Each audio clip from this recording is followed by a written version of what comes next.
Cauchemar en cuisine, donc il est de retour sur M6. Ça fonctionne toujours aussi Toujours bien. bien. Légère baisse juste hier avec 2 300 000 téléspectateurs. Leader sur les femmes responsables des achats, cible commerciale les plus importantes pour M6. Et troisième de la soirée hier soir. Donc c'est bien quand même, hein, globalement. 2 400 000, c'est quand même Ça correct. reste très correct. Alors, vous connaissez le principe, Samuel, de ces émissions que, puisque vous ne regardez pas la télévision, je vous explique de quoi on va parler. C'est important. C'est important. Très sérieusement, oui. Donc c'est Philippe Etchebest qui est donc un cuisinier de renom qui vient aider des restaurants qui sont un petit peu dans la difficulté. Il a un ton bien à lui, il les pousse dans leur retranchement et le but est de sauver leur restauration de la faillite. Sauf que, après enquête, et on sait qu'aujourd'hui, il y a 30 restaurants sauvés, alors qu'il y a eu 55 émissions faites, donc c'est en gros 50%. Ouais, c'est un bon ratio quand même. Voilà. Donc est-ce que c'est un bon ratio ou pas? On a mis l'enquête, regardez, on en parle juste après. Cauchemar en cuisine, l'émission star d'M6, a fait sa rentrée mercredi soir en prime. Le programme est plutôt en forme avec pratiquement 2,4 millions de téléspectateurs. C'est qui le chef dans cette cuisine? C'est qui? Le chef Etchebest cartonne niveau audience donc, mais a-t-il d'aussi bons chiffres en ce qui concerne les sauvetages de restaurants? Eh bien sur les 55 restaurants que l'émission est allée secourir depuis le début, le chef a réussi à en sauver 30. On se fout de ma gueule là. Non pas du tout chef, mais 30 sur 55 ça fait plus de 1 sur 2, c'est pas mal. Bon c'est vrai ça fait quand même 25 restaurateurs qui restent sur le carreau. Bah, ça me fait chier en parlant poliment. Malgré tous ces efforts, l'émission ne peut empêcher la fermeture de certains établissements, mais la chaîne l'assume. Dans son spin-off Que sont-ils devenus, on a revu un couple de restauratrices, Mélanie et Elodie, qui a fini par mettre la clé sous la porte, et la séquence a été jouée à l'antenne. Qu'est-ce qui s'est passé? Après votre venue, moi je voyais pas d'avancée, elle en voyait pas non plus.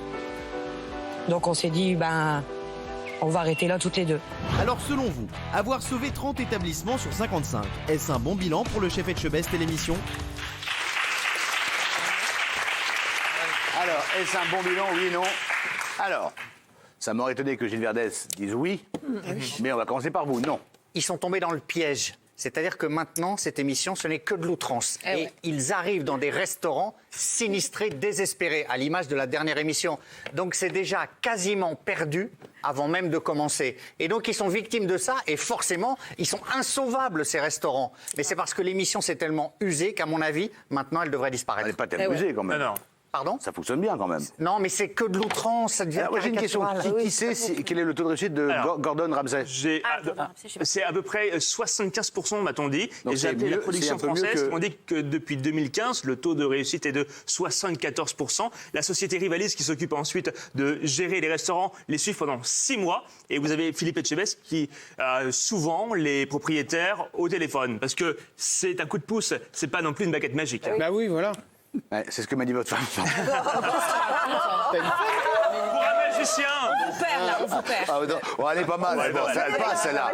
Oui. Alors, oui. Benjamin, pardon, c'est un bilan excellent. On parle de restaurants qui sont à l'agonie à l'origine. Il arrive, alors effectivement, c'est très scénarisé, c'est un peu toujours la même chose, mais c'est formidable. Qui peut dire qu'on se lasse? On ne se lasse pas. On a limite envie d'ouvrir un resto pour qu'il nous crie dessus. Moi, j'ai envie qu'il mouspille. Vous êtes elle est complètement sado, elle. Hein. Non, mais pas du tout. Mais je trouve qu'il est fort. Je trouve que c'est un vrai personnage. C'est un excellent animateur. Et sauver 30 restaurants qui sont, on parle quand même de restaurants qui sont à bout de souffle. Francisca, parenthèse, je ne sais pas quel est le taux de faillite au tribunal de commerce, mais quand un établissement est mis en redressement, je ne sais pas combien sont sauvés, mais ça ne doit pas être beaucoup plus. En moyenne, 40%. à Paris, un restaurant lancé tient 2 ans, en tout cas. Donc c'est peu, voilà, il y a un risque. Roman, toi, vous aimez pas? Si, j'aime bien, mais je trouve que c'est vu et revu et qu'on se lasse à un moment donné. Oui. Et que c'est Philippe Etchebest, un bon animateur, mais on me lasse un peu de l'émission. Pour vous, c'est un peu répétitif dans la construction. Ouais. C'est vrai que qu'il arrive, c'est pas bien. C'est vrai que c'est un peu toujours pareil. Il y a quand même sont sales, tout est sale, ça, à chaque fois la même chose. Non, mais il y a quand même un gros problème, c'est qu'effectivement, il y a un tas de restaurateurs qui s'improvisent restaurateurs et qui ouvrent un restaurant sans Il y a rien ça aussi dans les connaître, animateurs, sans hein, savoir. malheureusement. Excusez-moi. Pour qui, toi? Non, je dis ça comme ça, à la cantonade.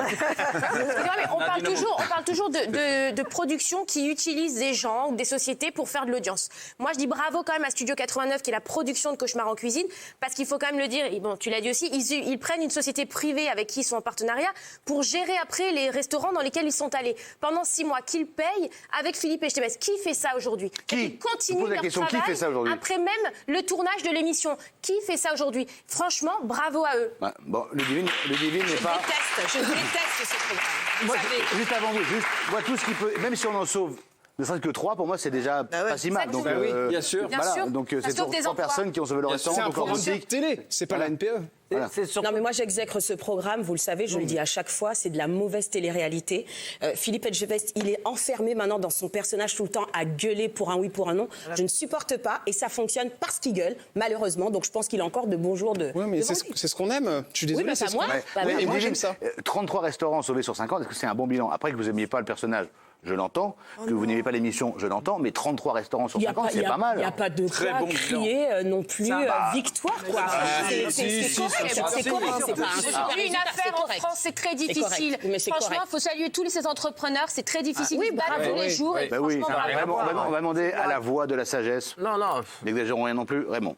Non, c'est pas ça. C'est juste que il l'a dit Bernard, ils s'improvisent les mecs. Maxime aussi l'a dit. C'est très dur à monter un restaurant. Il faut se lever le matin à 4 heures pour aller à Rungis ou ailleurs chercher ses produits à métro, je ne sais où. Il faut choisir les bons fournisseurs. Il faut choisir une bonne brigade, un bon chef. Il faut être passionné de vouloir donner à manger aux gens et vouloir donner du bonheur aux gens. Il faut être dans sa boutique de 4 heures du matin, parfois jusqu'à minuit, 1 heure. Vous avez des vedettes, ils sont venus. Il ne s'agit pas juste de poser du fric et de dire je vais m'offrir un restaurant. Les copains venez manger chez moi. Personne paye, champagne. C'est pas comme ça que ça fonctionne. Depardieu, il a ouvert un restaurant, ça a marché avec son nom, ça a marché avec son nom. Mais Johnny, il a ouvert des restaurants, ça n'a pas marché. Il y a plein de stars avec leur Johnny qui ouvre un restaurant, non, déjà, à la base. Non, mais il y a plein de gens. Il ne suffit pas juste d'avoir du fric. Donc que l'émission allons sauve 30. C'est vrai. Non, mais que l'émission en sauve 30. C'est pas un resto qui fait les kilos. Non, mais que l'émission en sauve 30, c'est énorme. Non, mais c'est je dis énorme sans parce que méchanceté. c'est qui a perdu. C'est surtout miraculeux vu dans quel état le restaurant. Que l'émission en sauve 30, l'émission elle n'est pas là pour sauver. Si t'es une brêle, t'es une brêle. C'est pas parce que Cauchemar en cuisine, ils vont venir, t'es une brêle avant, tu restes pas une Non, brêle on après. changer les gens.